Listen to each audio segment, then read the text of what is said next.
Dahil nga may egg pie kami dito, so kailangan kong magbantay kasi may magnanakaw ngayon. Ayun.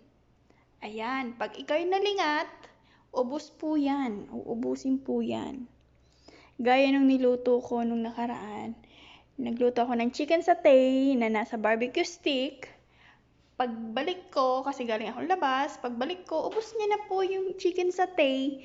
Natira lang mga piraso ng barbecue stick. Ayun. Kasi, umaakit siya doon.